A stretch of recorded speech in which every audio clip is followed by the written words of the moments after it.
Oh, I'm sorry. I didn't realize we were back already. I've been going through my spam folder to make sure I haven't missed any important emails. I learned that lesson from the Republicans.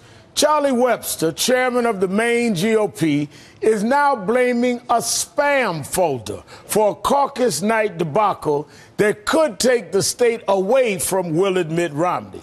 Politico reports today, quote, the state party has numerous clerical errors, even omitting some votes because email reporting tallies went to spam in an email account. Spam? You may have named the wrong winner because of spam folders. This is a total mess. But it's just par for the course in this GOP presidential race for a party that just loves to talk about voter fraud. In Iowa, a recount revealed that Rick Santorum actually won the caucus, not Willard as originally thought.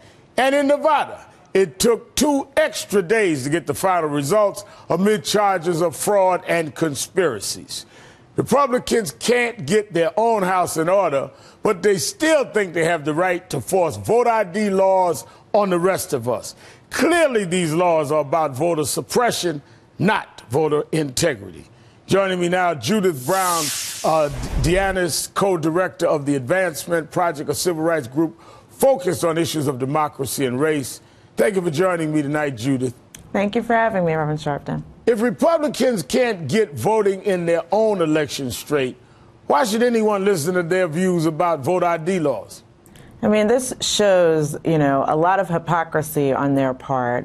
And really what they're doing is that they talk about they want election integrity and they talk about how they don't want voter fraud. But in fact, they're ready to suppress the vote of even their own party members by not counting their votes, by saying they fell into a spam folder. But really, and what is at the heart of this is that they have decided who should participate and whose votes should be counted. This isn't the first time we saw it. We saw it in 2000, right? Let's not count all the votes. So we need to understand at the heart of what is happening with voter ID is about who gets to vote, who doesn't get to vote, and whose votes at the end of the day should be counted. Now, Judith, and what is interesting is these voter ID laws that you have been dealing with, that we're getting ready to march on, have nothing to do with the things that we're talking about here and don't solve any of the problems they have themselves.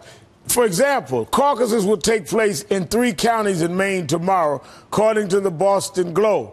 Washington County, where bad weather closed the polls. Hancock County, where they planned over a year to have staggered caucuses, and one in Kennebec County. But let me let you hear what Charlie Webster had to say about tomorrow's caucuses shouldn't count. 11 caucuses. Do we want to, add that number to the total? I mean, and at this point, what difference does it make what the total is? Can you imagine the state chairman of a party having a state caucus saying, what difference does the total mean? The difference is who won the caucus.